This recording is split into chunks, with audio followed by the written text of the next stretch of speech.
j'enregistre le cours. J'enregistre le cours. OK. Bien, alors je reviens au diapo. Alors, l'expérience de Fitts, c'est une expérience de pointage et c'est une expérience, alors qui a, je vais peut-être mettre le casque parce que ça résonne, c'est très désagréable. C'est une expérience dont l'intérêt est qu'elle permet en cours, avec très peu de moyens, de retrouver une loi du contrôle moteur,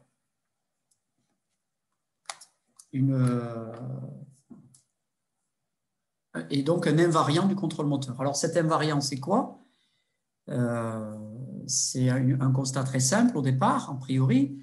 Plus la tâche motrice est difficile, sensorimotrice, puisqu'il y a la vision qui est très importante, plus la tâche sensorimotrice est difficile et plus on a besoin de temps pour l'accomplir correctement.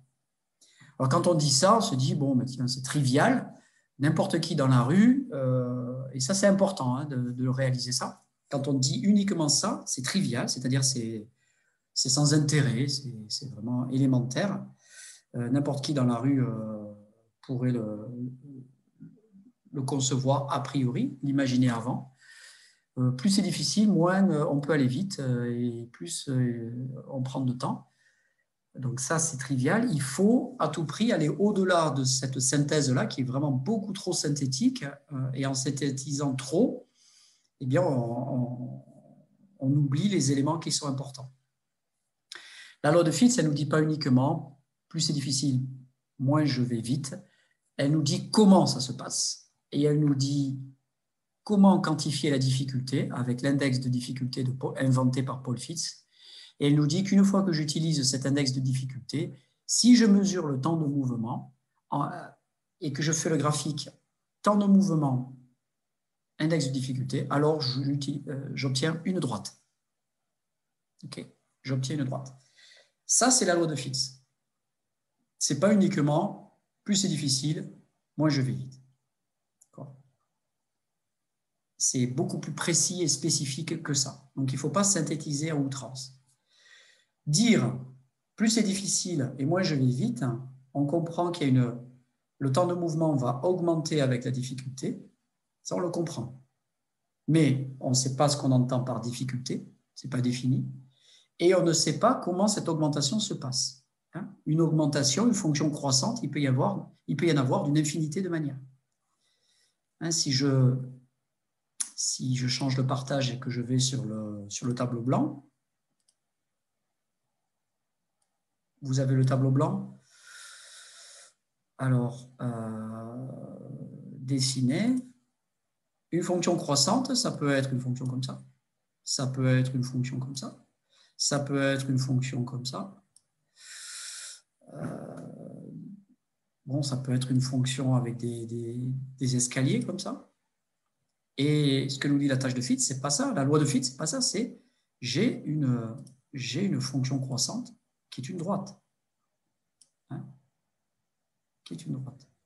Celle-ci. Que j'ai mis. Bon, j'essaie de la mettre en rouge, mais j'y arrive pas. Hop.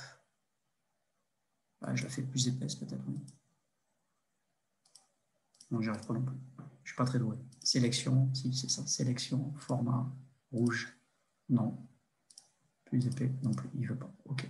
C'est pas grave. Donc, j'ai une droite. Je n'ai pas n'importe quelle fonction croissante. Première chose importante. Donc, moi, ce que je ne veux pas, c'est que vous synthétisiez à outrance la loi de Fitts pour dire juste des choses banales. Il ne faut pas en rester à des choses banales. Alors, cette loi de Fitts, vous vous rappelez, la loi de Fitts, c'est... si je clique TD1,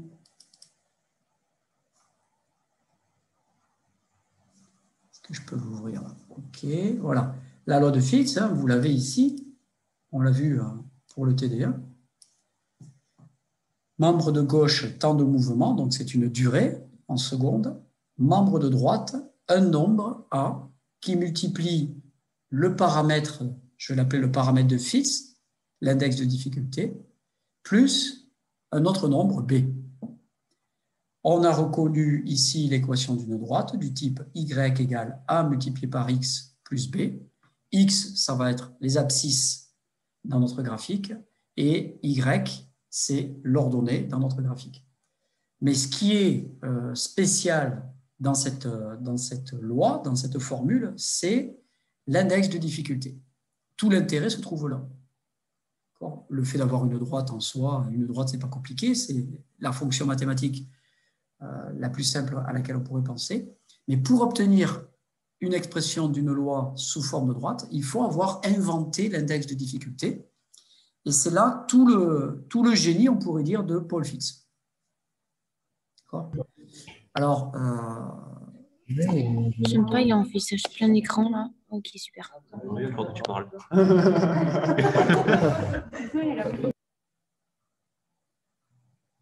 ok, on y est? On est bon? Monsieur, est-ce que vous pouvez un petit peu recommencer? Il y en a qui n'ont pas suivi le début. Ils viennent juste d'arriver et ils croyaient penser que vous étiez en présentiel. Je n'ai pas dit grand-chose au début, hein, pour résumer. Le TD va porter sur deux interprétations de la loi de Fitts. La loi de Fitts, on l'a vu en premier TD de façon empirique. Et maintenant, on va voir l'interprétation. Je l'ai un peu abordé peut-être, mais on va le voir plus dans le détail. L'interprétation, c'est pourquoi comprendre qu'on obtient la loi de Fitts. D'où ça peut venir. Donc, il faut conceptualiser, il faut des définitions et il faut élaborer une sorte de théorie pour interpréter le résultat qui est la loi de Fitts. Cette relation entre le temps de mouvement et l'index de difficulté. On va voir deux interprétations, celle de Paul Fitts et une deuxième interprétation de deux auteurs en 1998, totalement différentes, qui s'appellent Harris et Volpert. Donc voilà, ça c'est la première partie du TD. Deuxième partie du TD, on va faire de la cinématique. On va mesurer des mouvements pendant la tâche de Fitts et on va pouvoir tracer des figures qui sont notamment la courbe de vitesse en fonction du temps. Le profil, on dit, le profil de vitesse de notre mouvement en fonction du temps. Et pour ça, on va utiliser le logiciel gratuit Kinovea. Et vous allez voir que c'est extrêmement simple, simplissime. Et ça nous permet de récupérer, enfin, de reproduire des courbes un peu comme celles que Kelso et ses collaborateurs en 1979 ont publiées. Eux, ils l'avaient fait avec deux doigts, nous on le fera avec des films sur un seul doigt. Puisque le logiciel Kinovea ne permet de poursuivre qu'un seul point. Donc on va voir ça. Ça, c'est la deuxième partie du cours.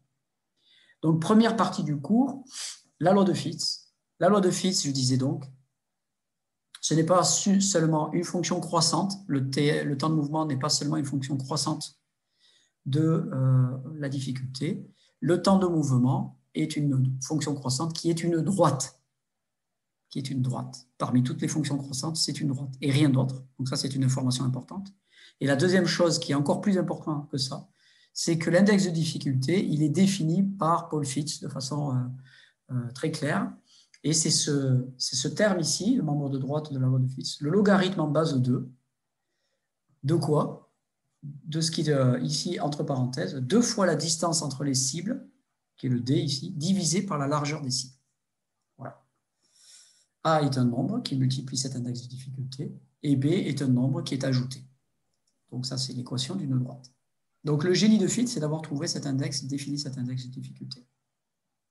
Voilà. Alors, je reviens au support du TD d'aujourd'hui. Et ce support, je vais vous l'envoyer aussi. Tenez. Le voilà. Hop. Alors, je vais l'envoyer à tout le monde.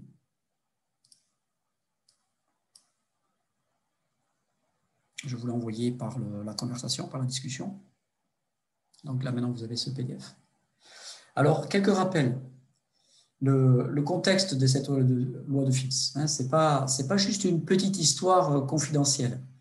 La loi de Fitts, elle nous dit rien d'autre que le temps que met le cerveau pour coordonner la vision et la main dans une tâche de pointage spatial. C'est le temps que met le cerveau pour faire cette coordination entre vision et mouvement de la main. La catégorie de tâches qui est concernée, ce sont des tâches de précision spatiale. Donc, ce sont des problèmes de précision spatiale. Une autre façon de parler de tâches. Et c'est très général. Attraper un objet, pointer sur l'écran, utiliser la souris pour pointer sur une partie d'écran, utiliser votre doigt pour pointer sur une tablette ou cliquer sur votre smartphone, attraper un objet sur la table, attraper la pomme que j'étais en train de manger, ou alors poser le pied sur une partie, une zone du sol pour éviter une flaque, pour éviter de la glace, ou mettre le pied sur la marche de l'escalier désiré, enfin souhaitable pour ne pas tomber, pour monter dans l'escalier sans tomber, ou descendre des escaliers. Tout ça, ce sont des tâches de pointage, même si je le fais avec le pied. Je peux le faire avec les yeux aussi. J'ai soudainement un stimulus sur ma droite et je vais avec mes yeux aller regarder dans la direction de ce stimulus que j'ai entendu. Je suis en train de conduire et soudainement j'entends du bruit qui vient de la droite, j'ai les fenêtres ouvertes et je vais avec mes yeux aller regarder très rapidement sur la droite et je vais faire ce qu'on appelle une saccade oculaire, c'est-à-dire un mouvement de mes yeux rapidement sur la droite. On y reviendra avec la deuxième interprétation de Harris et Volpert. Donc tout ça, ce sont des mouvements de pointage avec la main, avec le doigt, vers des objets, dans des mondes virtuels informatiques, avec le pied sur le sol, avec les yeux. Donc tout ça, c'est du pointage. Alors, dans la tâche de Fitts, le temps n'était pas imposé. Quand vous avez fait les enregistrements, vous, de la tâche de Fitts, le temps n'était pas imposé. La seule chose qui était imposée, c'était la précision spatiale.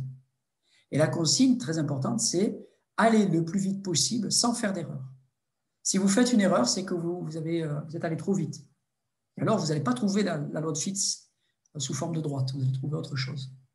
Donc, le temps n'est pas imposé, c'est la précision spatiale qui est imposée. On met des conditions sur les précisions spatiales et on laisse le cerveau trouver ça, utiliser le temps comme il peut l'utiliser pour aller le plus vite possible. Alors, c'est le dernier point, ça nécessite une familiarisation. Vous, pour pouvoir trouver ce temps que met le cerveau pour être précis, eh bien, il faut faire plusieurs essais. Vous allez peut-être aller un peu trop vite au premier essai, vous faites des erreurs, donc vous ralentissez beaucoup.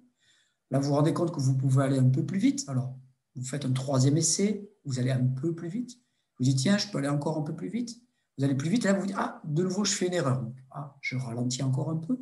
Et de loin en loin, comme ça, en faisant des essais rapides, lents, vous encadrez la valeur que vous cherchez, qui est aller le plus vite possible sans erreur.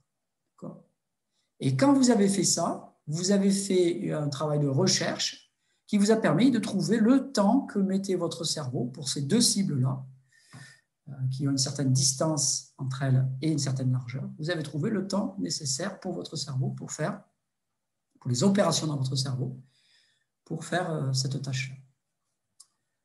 Alors, je reviens au troisième point. La loi de Fitts, elle prédit quoi? On a vu qu'elle pouvait faire des prédictions. On a trouvé A et B avec 4 ou 5 cibles. On a trouvé notre équation, on calcule A, on calcule B à partir du graphique, avec quelques approximations. On pourrait le faire plus précisément, mais nous, on l'a fait avec des approximations. Et on a la loi de Fitts pour un individu donné, celui qui a fait la tâche, pour lequel on a fait les mesures. À partir de là, on est capable de prédire. On prend des nouvelles cibles, et on prend des cibles beaucoup plus éloignées, beaucoup plus fines, par exemple, dont on calcule l'index de difficulté de Fitts, et on met l'index de difficulté dans notre équation, et on trouve le temps de mouvement. Et on fait une prédiction. Comme les météorologues prédisent le temps qu'il va faire demain, nous, on prédit le temps de mouvement pour cette nouvelle cible. On fait une prédiction. Ça, c'est important aussi. Une loi permet de faire des prédictions. Alors, elle prédit quoi? Elle prédit le temps mis par des millions de neurones. Donc, c'est colossal. C'est colossal. Avec ce petit calcul, cette petite expérience, on prédit le temps mis par des millions de neurones. Ces neurones sont dans le système visuel, moteur notamment, dans le cerveau, dans notre cortex, et dans le système somatosensoriel, c'est-à-dire le système qui est responsable du sens du toucher, du sens de la position et de la vitesse des mouvements articulaires. Donc, ça prédit le temps mis par tous ces réseaux de neurones pour produire un mouvement précis. Ceci en fonction de l'index de difficulté, c'est-à-dire distance, largeur des cibles. Voilà. Et la largeur des cibles, c'est la marge d'erreur permise, c'est l'erreur spatiale, c'est la largeur de la cible qui est déterminée par le paramètre largeur de cible. Voilà, la loi de Fitt, c'est tout ça. Hein, c'est tout ça. C'est pas juste, ouais, le temps de mouvement augmente quand la difficulté augmente. Non, ça c'est rien du tout. Ça, c'est pas intéressant. Ça, c'est trivial. La loi de Fitt, il faut la regarder pour qu'elle nous paraisse le plus extraordinaire possible. Il faut vraiment réaliser ce que ça veut dire. Alors, cette loi, c'est la même pour tous les individus. C'est-à-dire que sa structure, c'est la même. L'index de difficulté, c'est le même. On le calcule de la même manière pour tous les individus. Et le résultat, ça va être une droite pour tous les individus. Mais les paramètres de la loi vont changer d'un individu à l'autre. D'accord ? Donc, structure invariante, mais paramètres spécifiques changent d'un individu à l'autre. Donc, c'est la pente et l'intercept de la droite qui changent d'un individu à l'autre. Ça va changer si vous êtes bien réveillé, mal réveillé. Si vous êtes fatigué, pas fatigué. Vous voyez ? Si vous avez pris des psychotropes ou des drogues ou vous avez bu de l'alcool, les paramètres vont changer. Mais pas la structure. La loi de Fitt va rester la même. D'accord ? Donc ça, ce sont des rappels qui permettent de mettre la loi de Fitt à sa juste place. D'accord ? Ne pas la galvauder. Et s'il vous plaît, ne synthétisez pas à outrance. Ne jetez pas le bébé avec l'eau du bain quand vous synthétisez. Gardez des éléments précis, des éléments factuels et des éléments précis, des définitions précises. Conservez ça en mémoire. Dans vos exemples, gardez de la précision. Évitez la synthèse à outrance. Les copies avec trop de synthèse, ce n'est pas intéressant. Quelqu'un qui synthétise trop va se dire après le cours, ça n'a rien changé. C'est le même niveau de connaissance. Il faut montrer que grâce au cours, vous avez structuré vos connaissances. Elles sont plus fortes, elles sont plus structurées, vous allez plus loin, vous avez acquis des nouveaux concepts, des nouveaux outils intellectuels. Voilà ce à quoi je vous encourage. Alors, la première interprétation. Est-ce que pour tous ces éléments, la première partie de mon topo, là, vous avez des remarques ou des questions à ce stade ?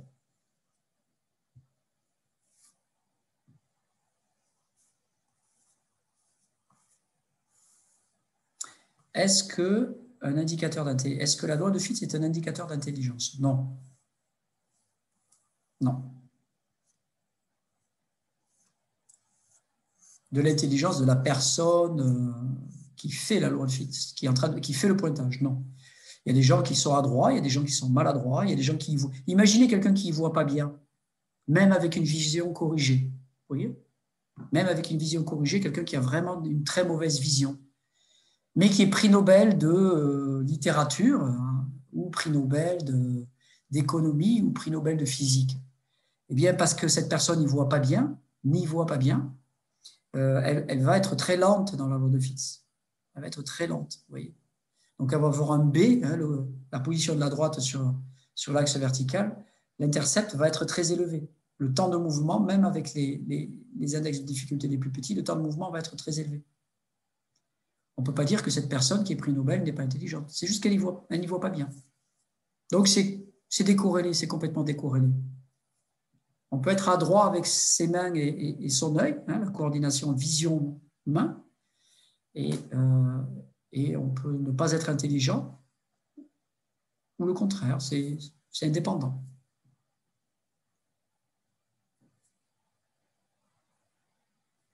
Si on avait intelligent, il faudrait une définition de l'intelligence, savoir de quoi on parle. Ce n'est pas l'objet du TD, mais pour répondre très précisément à votre question, il faudrait, considérons telle définition de l'intelligence, allons voir dans la littérature en psychologie qui a défini l'intelligence, comment, on va choisir des définitions, et on va essayer aussi d'avoir une mesure de l'intelligence, une quantification avec des questionnaires, avec des tests psychométriques, le test du QI, mais éventuellement d'autres tests, etc. Et puis, on va faire ce test-là, et puis on va faire aussi la loi de Fitt pour la même personne, et puis on va regarder ça entre une dizaine, une quinzaine, une vingtaine, une centaine de personnes, et on va regarder s'il y a une relation entre les deux. Voilà tout ce qu'il faudrait faire pour vous répondre très précisément. Mais moi, je peux vous répondre avec quelques exemples déjà, contre-exemples, en prenant des contre-exemples. C'est la force des contre-exemples. Voilà. Est-ce qu'il y a d'autres questions? N'hésitez pas, hein, si vous en avez.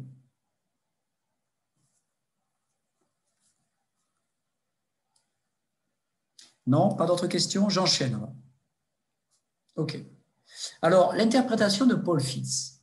L'interprétation de Paul Fitts, elle se situe dans un cadre théorique qui est la théorie de l'information ou la théorie de la communication. C'est la même théorie, mais qui a été désignée de deux manières. Donc, théorie d'information, qu'on appelle aussi théorie de la communication. Théorie de l'information ou information ou théorie de la communication. Je vous ai envoyé le support. J'ai envoyé le support dans le chat.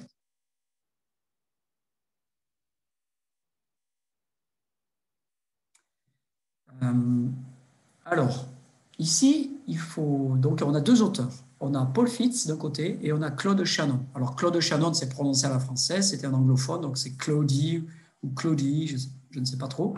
En tout cas, ça se prononce Claude en anglais. Donc, Paul Fitts, Claude Shannon. Alors, Shannon, c'était un mathématicien. Shannon, c'était un mathématicien. Paul Fitts, c'était quelqu'un qui étudiait les fonctions sensorimotrices. L'être humain. Hein, étudiait les mêmes choses que moi et que des collègues. Il est devenu immensément connu, ce qui n'est pas mon cas. Il étudiait donc le comportement humain. Shannon, lui, n'étudiait absolument pas le comportement humain, il étudiait la communication. Alors, la communication, pour quoi faire? La communication pour des outils technologiques, pour des applications techniques. La télécommunication appliquée au téléphone, la communication appliquée au morse, à la communication radio, etc. D'accord? Ça, c'est Claude Shannon. Donc, développer des mathématiques qui vont aider les systèmes de communication technologiques, techniques. Ça, c'était la perspective de Claude Shannon. Alors, Claude Shannon, il a commencé à travailler, c'était autour de la Seconde Guerre mondiale. D'accord? C'était autour de la Seconde Guerre mondiale, années 40, années 50, pour vous donner une idée. Donc, Paul Fitts était tout à fait un contemporain de Claude Shannon. Les idées de Claude Shannon, quand elles sont arrivées dans le domaine scientifique, quand elles ont été publiées, on en a parlé, elles ont eu un impact considérable, elles ont toujours un impact considérable. Eh bien, Paul Fitts en a entendu parler et il a utilisé ses connaissances dans les problèmes qui l'intéressaient. Donc, il faut bien dissocier Shannon, Fitts, c'est deux choses différentes. Shannon, mathématicien qui travaille en général sur des outils de communication. Fitts travaille sur les fonctions sensorimotrices et il importe les outils inventés en mathématiques par Claude Shannon. Tout est par QCM sauf la socio. Attention, on va arrêter, ce n'est pas l'objet du TD de faire ça. Hein. Si vous voulez, vous pouvez les questions d'évaluation, vous les posez pendant que je fais mes visios le mardi où il y a le grand groupe. Pour le moment, les modalités d'évaluation de cette UE, l'UE23, ne sont pas arrêtées. On ne sait pas encore si on va faire un QCM ou deux sujets de rédaction, comme l'an dernier. L'émission, elle sera quand? Bientôt. Je ne peux pas vous promettre, il faut que j'ai une réponse du collègue, mais vous saurez très bientôt. OK. Alors, il faut réaliser la chose suivante. Claude Shannon, son travail a eu un impact énorme. Il a eu un impact dans toutes les disciplines scientifiques, toutes, sans aucune exception, toutes. À un moment ou à un autre, dans les années 50, 60, 70, 80 et encore aujourd'hui, on parle de traitement de l'information. Par exemple, en neurosciences, on dit, certains auteurs disent, le cerveau peut être considéré comme un système qui traite de l'information. L'information dans le système nerveux circule de tel endroit à tel endroit, de telle zone à telle zone. D'accord ? Mais bien d'autres domaines scientifiques utilisent les travaux de Claude Shannon sur la théorie de la communication. Pensez par exemple à notre génome, notre chromosome, notre ADN. On va dire que l'ADN, sous forme de séquences de codage, code de l'information en fonction des combinaisons entre des protéines, code de l'information sur les séquences nécessaires pour produire des protéines utiles à nos cellules. On parle par exemple aussi en génétique d'ARN. On a l'ADN d'un côté et puis l'ARN messager. On dit l'ARN messager. Pourquoi on dit messager? Parce que la théorie qu'on a à l'esprit, que les biologistes ont à l'esprit, c'est celle d'un message. Et c'est exactement l'import des concepts de la théorie de l'information. Il y a un message. Et l'ARN messager, sa fonction, c'est transmettre un message qui était codé dans une partie de l'ADN. Et la partie de l'ADN codait l'expression, ce qu'on appelle l'expression génétique nécessaire pour produire une protéine. D'ailleurs, j'ai dit une bêtise, les combinaisons dans l'ADN, ce n'est pas des protéines, c'est adénosine triphosphate. Acide désoxyribonucléique. Pardon, j'ai mélangé les pinceaux. Acide désoxyribonucléique. C'est ça, ADN, hein, d'accord? Donc, le concept d'ADN qui code de l'information, l'ARN messager qui transporte de l'information, tous ces concepts, c'est voir la biologie avec des lunettes traitement de l'information. Hein, donc, il n'y a pas que Paul Fitts qui a été influencé par Claude Shannon, c'est toutes les sciences qui ont été influencées. Ça ne veut pas dire que ces théories sont vraies ou sont fausses, je n'ai pas dit ça. J'ai juste dit qu'il fallait avoir à l'esprit que c'était des métaphores depuis des systèmes de communication vers la biologie. Je vais peut-être y revenir un petit peu. Alors ici, dans la théorie de Shannon, pour résumer, c'est quoi l'idée? C'est qu'il y a un émetteur et il y a un récepteur. L'émetteur envoie un message et le récepteur reçoit le message. Ça, c'est un système de communication minimal. Un émetteur, un récepteur. Il n'y a pas plus simple. Et entre les deux, il y a un système de communication dans lequel va transiter le message. Vous prenez votre téléphone, vous appelez votre copine, votre copain, le copain, la copine décroche et vous faites passer un message. J'arriverai un peu en retard à tout à l'heure. Voilà, ça y est, vous avez envoyé le message. Le message transite par le réseau et il arrive au récepteur qui récupère le message. Donc, il y a un émetteur, un récepteur, et entre les deux, il y a un message qui se déplace, qui va de l'un vers l'autre. Là-dessus, Shannon propose la quantification d'une information. C'est-à-dire, qu'est-ce que c'est que l'information? Il définit l'information. Pourquoi il fait ça? Parce qu'avant de faire des mathématiques sur les systèmes de communication, pour éventuellement comprendre les systèmes de communication dans l'optique de les améliorer, il faut définir tout un tas de choses, et notamment la notion d'information. Hein, puisque si on parle de quelque chose qu'on n'a pas bien défini, c'est comme de parler de rien du tout. Parler pour ne rien dire. Hein, avec des concepts et des mots qui désignent des concepts, qui renvoient des concepts qui sont flous. Donc, c'est un mathématicien, il définit les choses. Et ça, c'est la grande contribution de Shannon. Il définit l'information. Alors, comment il l'a défini? C'est cette petite formule ici, là, sur la diapo. Il divise le nombre de possibilités, et je vais préciser, avant réception de l'information, sur le nombre de possibilités après réception de l'information. Donc, c'est une division. Et il prend le logarithme en base 2 de cette division. Alors, qu'est-ce que ça veut dire? On se place du point de vue du récepteur. On se place dans la peau du récepteur. Le récepteur attend, dans une situation, dans un contexte donné, il attend un message. Et dans ce contexte donné, avant réception de message, il y a un certain nombre d'alternatives possibles. Il peut se passer un certain nombre d'événements. La situation peut évoluer de telle et telle et telle et telle manière. Ce sont des alternatives. Je répète, la situation peut évoluer de telle et telle et telle et telle manière. Ce sont des alternatives possibles. Ça, c'est avant réception du message. Il y a donc une incertitude. Il y a une incertitude. Ça peut être A, ça peut être B, ça peut être C qui survient, qui arrive. D'accord? J'ai gagné, j'ai pas gagné, match nul, bon, 3 alternatives. Puis, il y a réception du message. Après réception du message, Si, grâce au message, le nombre d'alternatives possibles a baissé, ça veut dire que le message contenait de l'information.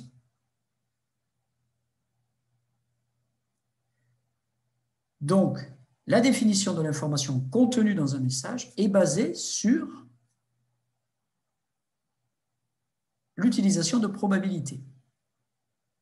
Le nombre d'événements qui peuvent survenir avant le message divisé par le nombre d'événements qui peuvent survenir après le message. Donc, c'est une définition basée sur des probabilités. Et ensuite, je prends le logarithme en base de 2. On va voir pourquoi. Ça permet d'avoir, quand je divise par 2 le nombre d'alternatives grâce au message, je prends le logarithme en base 2 de 2 et ça me donne 1. Et c'est la définition d'une unité d'information. Un message qui contient une unité d'information, c'est un message qui divise par 2 le nombre d'alternatives possibles. Et c'est ce qu'on appelle le bit, un bit d'information. Voilà. Donc ça, c'est Shannon. Il a défini l'information. Alors, logarithme en base 2. Logarithme log 2 de 2 égale à 1 bit d'information. D'accord? Pourquoi? Parce que logarithme en base 2. Pourquoi? Parce que 2 exponentielle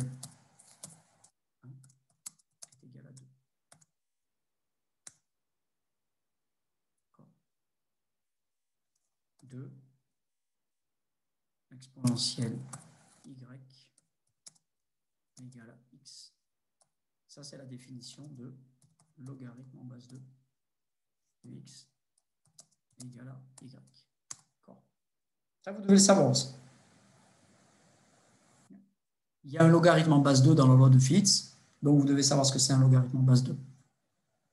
Si vous ne le savez pas, c'est que vous n'avez pas bossé. Ok, donc ça c'est la définition de l'information, d'après Shannon. Et Fitts, il est allé prendre cette définition. Et il s'est dit quoi? Il a un prémisse. Donc c'est quoi son raisonnement? Le raisonnement, donc, à partir de Shannon, c'est de dire le cerveau peut être considéré comme un système de traitement de l'information dans lequel de l'information circule. Shannon, à partir de ces définitions élémentaires, il a fait des mathématiques. Il a donc fait des théorèmes, il a démontré des théorèmes, il a obtenu des résultats généraux, des relations entre quantités importantes, entre informations, nombre de cas possibles, etc., tout un tas de choses. Il y a une quinzaine, une vingtaine, une trentaine de théorèmes dans la publication de son travail sur la communication. Donc, il a démontré des théorèmes. Dans ces résultats, il a trouvé que dans un système de communication, plus il y avait d'informations à transmises, et plus la communication prenait du temps. Plus la communication prenait du temps. Si la communication est bruitée, il va falloir du temps pour faire passer le signal, d'accord, le message. Si le canal est plus grand, il a une capacité à transmettre de l'information plus grande, alors le signal pourra passer plus rapidement. D'accord? Donc, il y a une vitesse maximale à laquelle l'information peut être transmise à travers un canal de communication. Ceci quand il y a du bruit, c'est-à-dire que la communication n'est pas absolument parfaite. Et le temps, cette vitesse maximale, dépend de la capacité de ce canal. Un canal qui a une grande capacité pour faire passer de l'information, eh bien, il y aura une grande vitesse pour faire passer un message. Voilà. Appliqué à la tâche de Fitts, par Fitts, il se dit, bon, ben, la vision, le mouvement, quelque chose qui est extrêmement important là-dedans, c'est le cerveau. Pas la seule chose, mais c'est très important, c'est le cerveau. Alors, son raisonnement, c'est quoi? C'est les prémices de l'interprétation de Paul Fitts. Le cerveau, alors les prémices, c'est les préalables. C'est un peu comme des postulats, ce n'est pas exactement des axiomes, mais c'est le point de départ du raisonnement. Il se dit, Paul Fitts, il pose comme préalable, définition de départ, il définit le problème. Le cerveau possède une capacité, considérons que le cerveau possède une capacité limitée pour traiter de l'information. Dans ce cas-là, si c'est vrai, plus la quantité d'informations à traiter est grande, plus le temps de traitement prendra du temps. Exactement comme dans un système de communication, il raisonne par analogie. Il se dit, le cerveau est un système de traitement d'information, donc les mêmes théorèmes de Shannon devraient s'appliquer, les mêmes principes devraient s'appliquer. Plus la précision spatiale requise est grande, et plus la quantité, dans le pointage du mouvement, plus la quantité d'informations à traiter par le cerveau sera grande. Voilà l'idée de départ. Comment, pour aller plus loin, comment Paul Fitts applique cette formule, la définition de l'information, à la tâche de pointage? Eh bien, il se dit la chose suivante. Alors, il faut regarder ce petit schéma, peut-être grossir un petit peu. Voilà. Imaginez, vous êtes dans la position de départ que j'ai mis dans cette zone-là, ce rectangle vertical marron ici, vous êtes dans cette position-là, et on vous demande d'aller pointer sur la cible qui est ce rectangle bleu. Alors, vous attendez dans la position de départ avec votre stylo, et on vous dit, va pointer sur la cible bleue le plus vite possible sans faire d'erreur. Donc, c'est vraiment la tâche de Fitts. Fitts, il a raisonné comme ça. Il s'est dit, OK, si tout se passe au hasard, si je ne traite aucune information, combien de cas possibles? Combien j'ai de cas possibles dans ce problème de pointage? Eh bien, le nombre de cas possibles, c'est déterminé par des pointages au hasard. Je vais pointer au hasard en faisant plein d'erreurs, n'importe lesquelles. Mon cerveau fait n'importe quoi, je déplace mon bras, je pointe au hasard. Alors, je peux pointer au hasard, j'ai mis plusieurs flèches ici en pointillé, ici, ici ou ici, par exemple. Je peux pointer au hasard sur la bonne cible. Ce que je n'ai pas dessiné sur le graphique ici, c'est que je peux aussi pointer au hasard au-delà de la cible, plus loin que la cible. Alors, combien j'ai de cas possibles? Alors ici, il s'est dit, bon, je vais restreindre le nombre de cas possibles et je vais considérer que ce qui est important, c'est la largeur de la cible. Et pour avoir le nombre de pointages au hasard possibles avant même d'avoir traité l'information, dans la situation de départ, au tout début, eh bien, je vais diviser l'espace qui sépare mon point de départ de la cible. Je vais le doubler parce que je peux pointer au-delà de la cible. Donc, c'est quoi? C'est 2 fois la distance, qui est marquée en bas ici, 2 fois cette distance. Je vais prendre 2 fois la distance, une fois pour pointer avant, une fois pour pointer après. Et ça, je vais le subdiviser en petites cases et je vais prendre la largeur de la cible pour faire cette subdivision. Vous voyez? Si j'avais 2 fois sur D égale à 20 cm et que j'avais une cible de 10 cm, ben je diviserais 20 par 10 et ça me ferait juste 2 cases. Donc 2 cas possibles en pointant au hasard. Voilà son raisonnement. Donc c'est le nombre de pointages au hasard possibles si je considère comme marge d'erreur la largeur de la cible. Donc je vais subdiviser la distance avant doublée, parce que je peux pointer au hasard plus loin, 2 fois D subdivisé par la largeur de la cible. Et il se dit, voilà, ça c'est la situation au point de départ avant d'avoir traité l'information. Ça c'est le nombre de cas possibles avant tout traitement d'information. Ça c'est le génie de Paul Fitts. Et c'est ce qu'on retrouve dans la loi de Fitts. 2 fois D divisé par largeur des cibles. Ensuite, il se dit quoi? Il se dit, une fois que mon cerveau a traité l'information et a fait le mouvement, je me retrouve sur la cible bleue. OK, il a bien traité la bonne information comme il faut. Ça lui a pris un certain temps, mais il a bien traité comme il faut. Et il arrive sur la cible bleue. Combien de cas possibles? Un seul, la cible bleue. D'accord? Donc, un seul. Donc, si je fais la division, nombre de cas possibles avant, traitement de l'information par le cerveau, nombre de cas possibles après, quand je suis sur la cible, au dénominateur, sous la division, je mets combien? Je mets 1. Donc, je n'en ai pas besoin. On ne la retrouve pas dans la loi de Fitts. On n'a pas besoin de mettre divisé par 1, ça ne sert à rien. Donc, on l'enlève. Et on retrouve notre loi de Fitts exprimée comme celle qu'on a vue dans le TD. On a juste 2 fois la distance divisée par la largeur. On ne met pas divisé par 1. Ça, c'est le nombre d'alternatives avant d'avoir traité l'information. Quand on est au point de départ, avec notre doigt, on n'a pas bougé, et on regarde la cible. Voilà ce que Fitts a considéré en utilisant la loi de Shannon. Les résultats de Shannon. Il s'est dit, tout se passe comme si, dans notre cerveau, le cerveau traitait de l'information, un peu comme les machines de Shannon, un peu comme les théorèmes mathématiques de Shannon, en considérant des cas possibles avant traitement de l'information, avant message, et des cas possibles après. D'accord? Et comme Shannon, il prend le logarithme en base 2.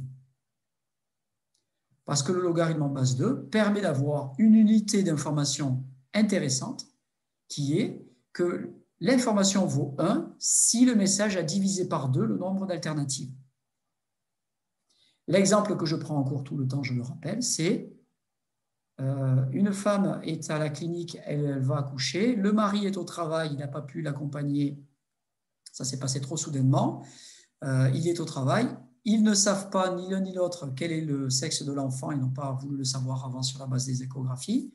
L'enfant naît, tout se passe bien, la maman passe un coup de fil au papa, va lui donner une information sur le sexe de l'enfant, garçon ou fille. Le père attend, il a 2 alternatives avant la réception du message, garçon ou fille. Donc il y a 2 événements possibles. Il reçoit le message et le message lui dit que c'est une fille. Après le message, une seule alternative. Quantité d'informations selon Shannon, 2 divisé par 1, donc 2. Quel est le logarithme en base 2? Justement de 2. Ben, je vous l'ai déjà dit, c'est 1. Donc le message envoyé par la maman a divisé par 2 l'alternative, le nombre d'alternatives. On est passé de 2 cas possibles, garçon-fille, à un seul, fille. Et ce message contient le logarithme en base 2 de 2, donc 1, une unité d'information, 1 bit. Voilà, donc le logarithme en base 2, il est très pratique, notamment pour cette raison-là. Pas seulement, mais notamment pour cette raison-là. OK? Donc voilà d'où ça vient. Voilà l'interprétation, selon Paul Fitts, de la loi de Fitts, de sa loi. Okay? C'est une interprétation sous forme de traitement d'information et cette information définie par Shannon comme des variations d'alternatives d'événements possibles avant, après réception de messages. Est-ce que vous avez des questions par rapport à ça? Quelque chose que vous n'aurez pas compris? N'auriez pas compris?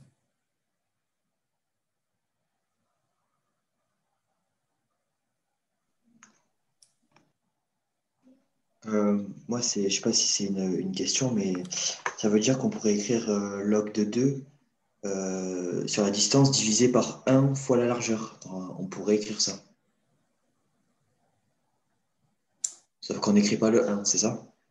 On ne divise pas par 1. Ouais. Regardez si je mets dans le chat.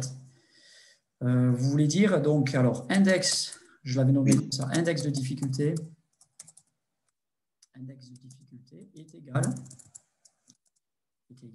à logarithme en base 2 de 2 fois 2 multiplié avec un x, c'est pour multiplier, 2 fois la distance divisé par la largeur. Ça, c'est le nombre de cas possibles avant traitement de l'information, divisé par la largeur, je mets en majuscule. Et ça devrait être divisé de nouveau par le nombre de cas possibles après, avant de traiter l'information. Et là, l'idée, c'est quoi? C'est combien j'ai traité l'information et ça m'a permis de me retrouver sur la bonne cible, la cible bleue. C'est ça le concept, l'interprétation. C'est ça le concept. Donc, combien j'ai de situations? Attendez, parce que je n'ai pas envoyé. Nombre de cas possibles après. Nombre de cas possibles après quoi? Après traitement de l'information.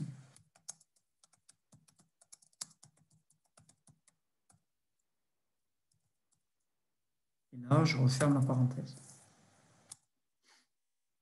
D'accord? Je fais une petite typo. L'index de difficulté, c'est logarithme en base 2 de 2 fois la distance divisée par L. Ça, c'est le nombre de cas possibles quand je regarde la cible bleue, mais que je n'ai pas commencé à bouger. Mon cerveau commence à traiter l'information, il traite l'information, je fais le mouvement, je contrôle mon mouvement et j'arrive sur la cible bleue. Ça y est, L'action est finie, j'ai traité l'information. Maintenant, combien de cas possibles? Eh bien là, c'est stupide. Un et un seul. Donc, nombre de cas possibles après traitement d'information, je suis sur la cible bleue, il n'y a plus du tout d'alternative. C'est absolument certain. La probabilité que je sois sur la cible bleue, j'y suis, la question ne se pose pas, elle est égale à 100%. Ou une probabilité de 1. D'accord? Donc, ben, je réécris la même chose. Une fois qu'on a compris ça, je divise sur le nombre de cas possibles après traitement d'information, et c'est combien? Ben, c'est 1. Alors, diviser par 1, ça ne sert à rien. Logarithme 2. Donc, je reprends la même chose et je réécris comme ça. Je n'ai plus besoin de la division par 1. Il y a du bruit là. Il y en a qui font du bruit. Marie, ton micro. Il y a des gens qui doivent couper leur micro s'ils veulent faire du bruit, s'il vous plaît. Les gens qui ont des Pas comment on fait, désolé. Dans la barrière, la bannière, il y a écrit désactiver le micro en haut. Je ne sais pas comment c'est paramétré pour vous. En bas à gauche, essaye. Ouais. Ok, merci, désolé encore. Ok, donc vous voyez, donc on peut supprimer le division par un cas possible après message.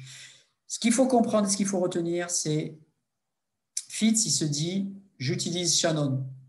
Je transfère, je fais une analogie scientifique.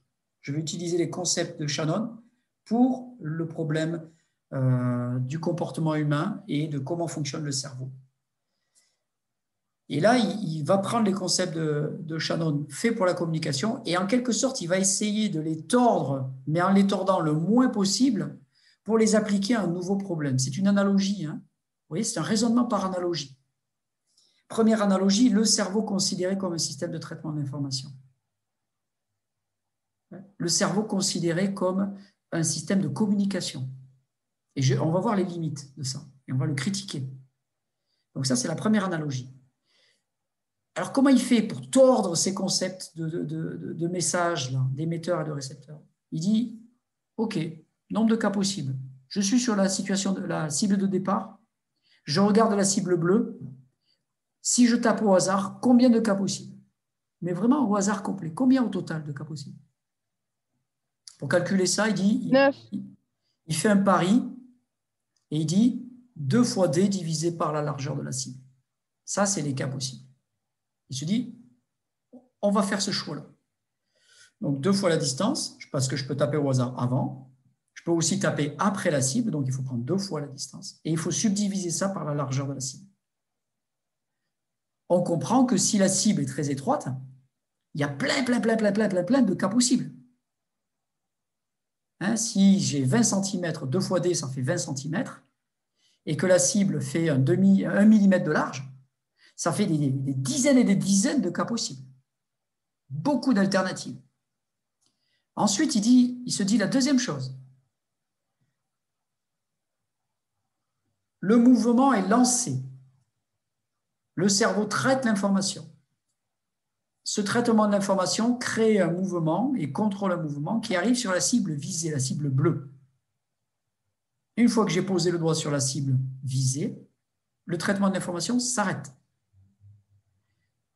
Je fais un bilan. Combien d'alternatives possibles? Une et une seule. Je suis sur la cible. Il n'y a plus d'alternatives. Il n'y a plus d'incertitude. C'est complètement certain. Je suis sur la cible. Voilà. Donc, la probabilité est égale à 1. Et ça, c'est après avoir traité l'information, après avoir fait le mouvement. Voilà le raisonnement. D'accord? Alors, si j'ai des cibles étroites, je divise 2D par une largeur très fine, ça me donne plein d'alternatives. Donc, pour passer de plein d'alternatives à la cible finale, je vais devoir traiter beaucoup d'informations. Le logarithme en base 2 d'un grand nombre, c'est un grand nombre. Donc, il y a beaucoup d'informations à traiter. Donc, ça va prendre du temps. Résultat de Shannon. Pour traiter beaucoup d'informations, la vitesse de traitement est limitée, donc ça va prendre du temps pour faire passer toute l'information dans le canal de communication. Voilà. Voilà toute l'interprétation de Fitts. Et il ne mesure pas du tout le temps que ça va prendre. Vous pouvez répéter, s'il vous plaît? Est-ce qu'il mesure le temps que ça va prendre la transition de l'information? Le temps en fonction de, je sais pas, du diamètre. C'est quoi? Qu'est-ce qu'on mesure dans le... Alors, la seule chose qu'on mesure dans l'horloge de Fitts, vous l'avez fait, c'est le comportement. Ouais, le TM. La seule chose que vous mesurez, c'est TM, le temps de mouvement. Et le TM, c'est quoi? C'est du comportement, c'est du mouvement. Vous mesurez juste le temps de mouvement entre la cible de départ et la cible d'arrivée. C'est la seule chose qu'on mesure. Donc Fitts ne mesure pas autre chose.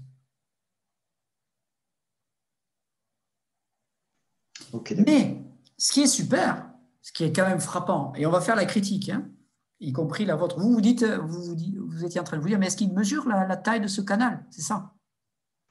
Plutôt en fonction de la taille de ce canal, le temps de réaction avant le mouvement. Le temps de réaction avant le mouvement, la loi de Fitts ne parle pas de temps de réaction. Il n'y a pas de temps de réaction dans la loi de Fitts. Ok. Le temps de réaction, c'est vous êtes en train d'attendre, il y a un stimulus qui arrive, et le temps de réaction, c'est le temps qui sépare l'apparition du stimulus et votre mouvement, le début du mouvement. Dans la loi de Fitts, il n'y a pas d'apparition de stimulus. Il n'y a pas de temps de réaction. Il n'y en a pas, mais rien du tout. Vous voyez, ce n'est pas un temps de réaction. Si vous êtes sur la cible et que vous visez la cible bleue, et qu'à un moment, vous vous dites, ça y est, je vais démarrer. Entre le moment où vous regardez la cible bleue et le moment où vous dites, ça y est, je vais démarrer, et le moment où votre doigt décolle, il y a un laps de temps, mais ça ne s'appelle pas un temps de réaction, puisque ce n'est pas un stimulus qui apparaît.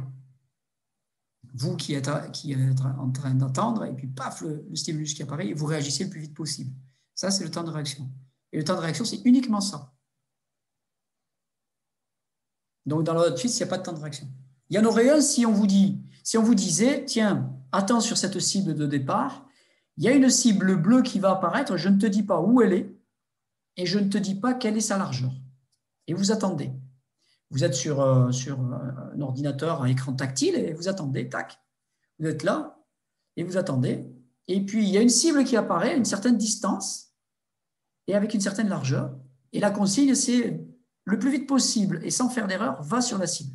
Vous attendez, la cible apparaît, paf. Bon, mais là, il y aurait un temps de réaction, puisque la cible apparaît. Et puis, paf, vous décollez. Voilà, il y aurait un temps de réaction, suivi d'un temps de mouvement, pour aller effectivement faire le mouvement. D'accord? C'est deux choses très différentes, ok? C'est plus clair? Oui, c'est bon, parfait. D'autres questions?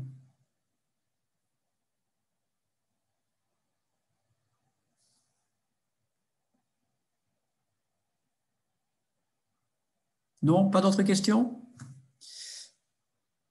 Ok, alors la critique de cette interprétation théorique, de ce cadre d'interprétation théorique.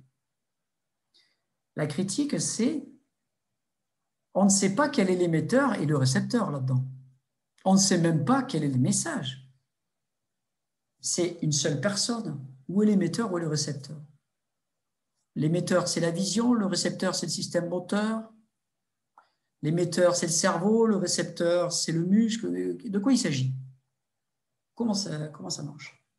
Très difficile de voir exactement ce que signifient les concepts de la théorie de la communication et de message dans le cadre du pointage sensorimoteur. Donc ça, c'est une critique quand même, c'est violent comme critique, hein, c'est dur, c'est une critique forte, une critique scientifique, totalement fair-play. Il n'y a pas d'émetteur, il n'y a pas de récepteur. Oui, il y a de l'information, il y a des signaux électriques qui se propagent et qui se déplacent dans le système nerveux, dans le cerveau, dans des neurones, dans des réseaux de neurones, entre notre cerveau et notre moelle épinière, entre notre moelle épinière et la plaque motrice au niveau des unités motrices dans les muscles pour faire de la contraction musculaire. Oui, il y a des signaux électriques et des potentiels d'action qui se déplacent. Mais ils se déplacent dans un sens pour aller contracter le muscle. Ils se déplacent dans l'autre sens pour avoir un retour d'information, un feedback proprioceptif. Quand je bouge mon doigt, il y a ma vision qui m'informe en permanence de la position de mon doigt vers la cible. Ça aussi, c'est une information qui se propage dans mon cerveau. Mais où est l'émetteur, où est le récepteur? Où est le canal? Ça va dans un sens, ça va dans l'autre sens, donc du cortex vers la moelle épinière et vers le muscle. Des organes sensoriels dans les muscles, des organes proprioceptifs vers le cortex, de la vision dans le cortex vers le système moteur. Mais où est le début, où est la fin, on ne sait pas. Où est le message, on ne sait pas. Donc ça pose un problème. Où est le canal? Quel est le canal? On prend les différents termes de la théorie de l'information et on essaie de voir exactement à quoi ils correspondent et on est perdu. On ne sait pas. Oui, on ne sait pas. Pourtant, quand on définit comme ça l'information et la difficulté de la tâche de pointage, on obtient des résultats très propres sous forme de droite. Le temps de mouvement augmente de façon linéaire, c'est-à-dire comme une droite, une ligne linéaire, avec la difficulté définie de cette manière-là, sous forme d'information à la Shannon. Mais pourquoi on obtient ça? Très difficile de comprendre. Monsieur? Oui. Shannon, il parle de canal de communication et il dit que ça dépend de la vitesse maximale à laquelle l'information peut être transmise et dépend de la capacité du canal. Oui. Mais la capacité, c'est quoi? C'est relatif à une taille? C'est une grosseur? Il parle de quoi? Alors, dans un système de communication, un smartphone, la radio, le télégraphe à l'époque, le Morse utilisé par les militaires, que sais-je, il y a vraiment... la théorie de Shannon, elle permet de quantifier la capacité, justement la capacité des systèmes de communication. Shannon, par exemple, grâce à Shannon, avant Shannon, on ne pouvait pas faire ça, et après Shannon, on peut le faire, on a pu le faire. On prend un premier système de communication et un deuxième système de communication. On prend le téléphone et la radio à son époque. On va faire passer le même message dans les deux. Et on va regarder combien de temps ça met pour passer. Et on va mesurer. Et on fait passer le même message, c'est-à-dire avec la même quantité d'informations définies comme Shannon. Et on va se rendre compte éventuellement que, je ne sais pas moi, le téléphone, ça prend plus de temps que la radio. Et on va dire, ben voilà, la capacité de traitement de l'information du téléphone est moindre que la radio parce que ça va moins vite. C'est tout. Vous voyez? Et alors ça, c'est plus sophistiqué que ça. Hein. C'est aussi lié au concept de bruit dans la communication. Hein, si vous n'entendez pas bien, alors avec les visios et tout ça, maintenant on en a l'expérience concrète. Quand vous avez du bruit dans la communication, vous n'entendez pas bien, il y a un bruit de fond, la communication s'arrête, le système s'arrête, il repart, etc. Vous avez un canal de traitement d'information qui est étroit. Cette capacité aussi à transmettre de l'information, elle dépend de la qualité du canal de traitement de l'information, de la quantité de bruit. D'accord ? Ça dépend de la qualité. Donc la capacité, c'est aussi ça. Un système de traitement de l'information qui a des grandes capacités, c'est un système qui est très peu bruité, qui a de très grande qualité. Oui, il y a le message qui passe, mais uniquement le message. Alors, ce n'est pas le message plus du bazar, c'est que le message. Et là, vous allez avoir une capacité importante. Et comment vous allez le quantifier? Vous allez vous rendre compte que vous pouvez passer des messages avec beaucoup d'informations et beaucoup de messages avec beaucoup d'informations. Alors qu'avec un système qui n'a pas cette capacité-là, vous êtes limité.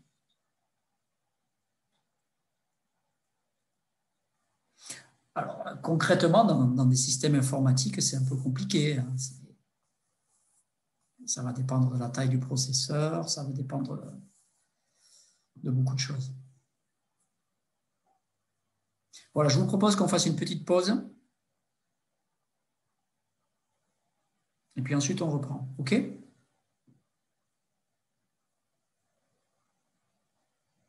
On va enchaîner sur la deuxième interprétation.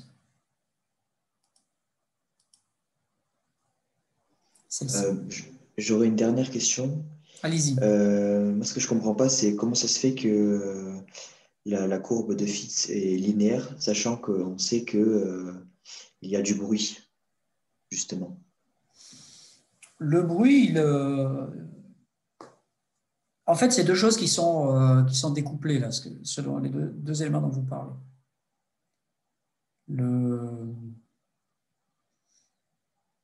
Je ne vois pas d'argument pour imaginer une courbe qui ne serait pas linéaire à cause du bruit, comme vous dites.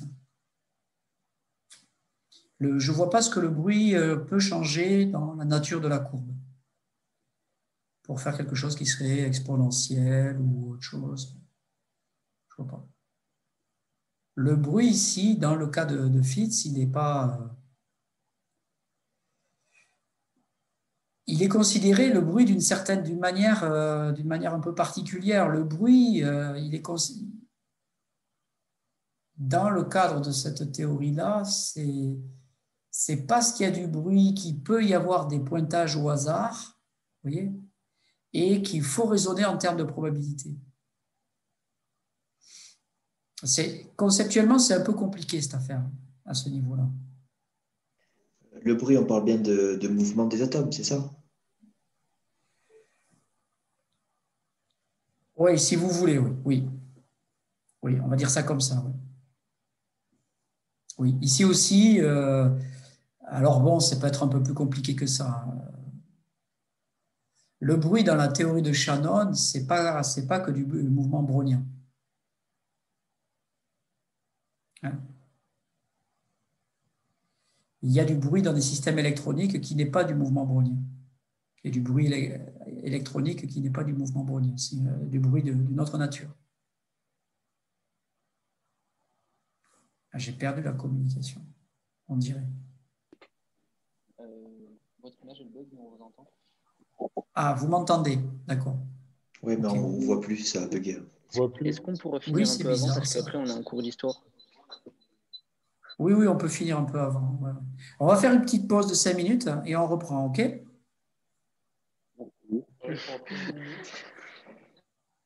5, pas 10. Oui. On reprend à écart. Ah, mais j'ai mon Zoom qui déconne.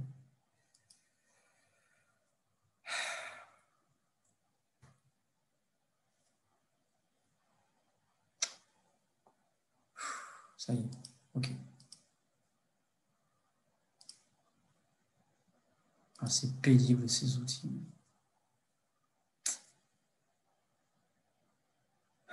OK. Alors, je reprends l'enregistrement. Je vais m'assurer du partage, OK.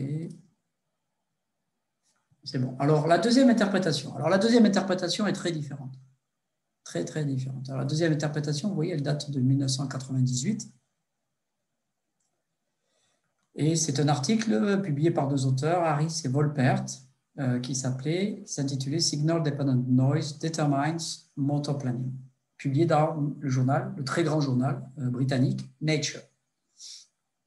Alors, on a vu l'article de Kelso et collaborateurs publié dans le journal Science, qui est un très, très grand journal aussi grand que Nature, mais qui est américain, le journal Science, en 1979. Et ici, on a un article publié dans le journal Nature en 1998. Donc, c'est beaucoup plus récent que l'article de Fitts.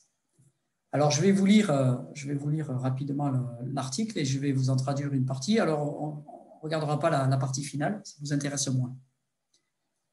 When we make saccadic eye movements or go-directed arm movements, there is an infinite number of possible trajectories that the eye or arm could take to reach the target. En français, ça donne quoi?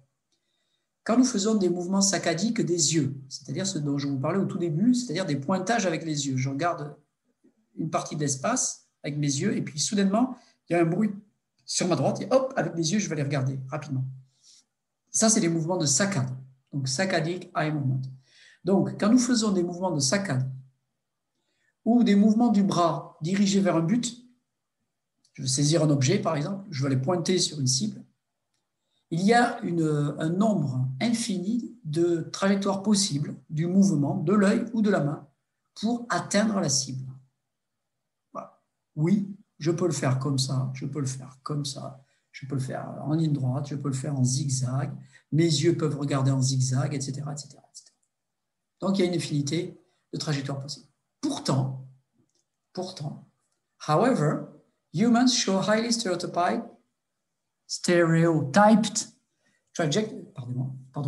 trajectories in which velocity profiles of both the eye and hand are smooth and symmetric for brief movements. Cependant, les êtres humains montrent des trajectoires hautement stéréotypées, c'est-à-dire très invariantes d'un humain à l'autre et d'un essai à l'autre, pour un même humain, dans lesquelles les profils de vitesse, que ce soit de l'œil ou de la main, sont lisses et symétriques pour des mouvements brefs. Alors, les profils de vitesse, c'est ce qu'on a vu avec Kelso. D'accord, avec l'expérience pour le TD1, je reviens sur cette partie du TD1, je le mets dans le partage ici. Le profil de vitesse, dans l'expérience de Kelso et collaborateurs en 1979, c'est le graphique du milieu ici. Là. Vous voyez, vitesse en centimètres par seconde en fonction du temps. Lui, il le faisait avec deux doigts, un doigt qui pointait vers une cible difficile, un doigt qui pointait vers une cible facile. Donc ça, ce sont les profils de vitesse. Que nous disent Harris et Volpert? Eh bien que ces trajectoires, ces formes de profils de vitesse, elles sont très stéréotypées, elles sont appelées un invariant. C'est reproductible et on observe tout le temps ces profils de vitesse. Alors qu'il y aurait une infinité de trajectoires possibles et de profils de vitesse possibles. Eh bien non, les êtres humains adoptent essentiellement des trajectoires qui ont ces profils de vitesse, que ce soit pour les yeux ou pour les mains. Alors, l'idée de trajectoire symétrique, ça veut dire quoi? C'est que si vous prenez ce profil de vitesse, par exemple, vers la tâche difficile, c'est-à-dire la tâche qui était située loin, vous prenez le pic de vitesse, c'est-à-dire la valeur atteinte, la valeur maximale de vitesse qui est atteinte. Alors, le pic de vitesse, vous voyez, il est atteint à peu près après 125 millisecondes pour ce mouvement-là. Donc, si vous prenez le pic de vitesse, vous regardez la forme de la trajectoire avant et la forme de la trajectoire après. Ces deux formes-là sont similaires. Si vous faites une réflexion, une symétrie par réflexion au milieu par miroir, en prenant un miroir, en plaçant un miroir qui serait situé au milieu entre ces deux, qui passerait par le pic, eh bien la première partie et la deuxième partie se superposeraient dans le miroir. Approximativement, ce n'est pas une symétrie parfaite. D'accord ? On va y revenir. Et je vous en ai déjà parlé un petit peu pendant le cours magistral. Donc, voilà ce que disent Harris et Volpert. Il y a un invariant très puissant, très puissant. Here we present a unifying theory of eye and arm movements based on a single physiological assumption that the neural control signals are corrupted by noise whose variance increases with the size of the control signal. Alors ça, c'est l'élément clé de cette interprétation théorique. C'est vraiment l'élément clé. Je vous le traduis. Ici, donc dans cet article, nous présentons une théorie unifiée, unique si vous préférez, des mouvements de l'œil et des mouvements des bras, basés sur une hypothèse physiologique unique, donc une seule, qui est que le signal neuronal qui permet de contrôler le mouvement est corrompu par du bruit et que le bruit, la variance de ce bruit augmente avec la taille de ce signal de contrôle. D'accord ? Alors ça, je vais vous en reparler et je vais l'expliciter et je vais le décrire et le reformuler de plusieurs manières. Qu'est-ce qu'on entend par neural control signals? Qu'est-ce qu'on entend par variance du bruit et par taille du signal de contrôle? Je vais l'expliciter, ça va faire partie de la suite de mon explication. Mais j'enchaîne sur le résumé en anglais et puis ensuite je vais expliciter des choses. We propose that in the presence of such signal-dependent noise, the shape of a trajectory is selected to minimize the variance of the final eye or arm position. Nous proposons que dans le cas d'un tel bruit dépendant du signal, la forme de la trajectoire est choisie par le cerveau, de façon inconsciente si vous préférez, de manière à minimiser la variance de la position finale de l'œil ou du bras.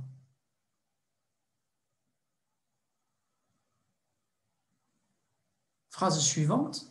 This minimum variance theory accurately predicts the trajectories of both saccades and arm movements and the speed accuracy trade-off described by Fitts law. C'est ce qu'on connaît. Cette théorie de la variance minimum prédit de façon précise les trajectoires à la fois des yeux, des mouvements des yeux et des mouvements des bras, et aussi l'échange vitesse-précision, temps de mouvement, difficulté, décrit par la loi de Fitts. Phrase suivante. These profiles are robust to changes in the dynamics of the eye or arm as found empirically. Ces profils sont robustes même si on fait varier les forces, les masses des mouvements des yeux et des mouvements du bras, comme ça a été trouvé empiriquement par des expériences dans des études préalables. La suite, je n'en parlerai pas. Ok, donc il faut traduire ça, il faut l'interpréter, il faut l'expliquer. Toute cette histoire. Donc on va rentrer maintenant dans l'explication de l'interprétation de Harris-Rupert. On a vu en cours que le système nerveux n'était pas parfait et qu'il y avait un bruit physiologique qui venait en permanence perturber le fonctionnement du cerveau et qui s'ajoute en quelque sorte à l'activité physiologique. Cette perturbation, on considère qu'elle est essentiellement au hasard. Elle se fait au hasard, c'est ce qu'on a vu en cours. Moi, je vous ai illustré ça avec le mouvement brownien dans les parties liquides aqueuses contenant essentiellement de l'eau autour et dans nos cellules. Alors, c'est ce bruit biologique, ce sont de toutes petites perturbations, au niveau cellulaire même, plus petit que la cellule, dans les neurones, dans les fibres musculaires, aussi, lors de la contraction des muscles. Ces perturbations, elles sont très irrégulières, elles sont désordonnées, et le modèle idéal, pour en parler et pour les concevoir, c'est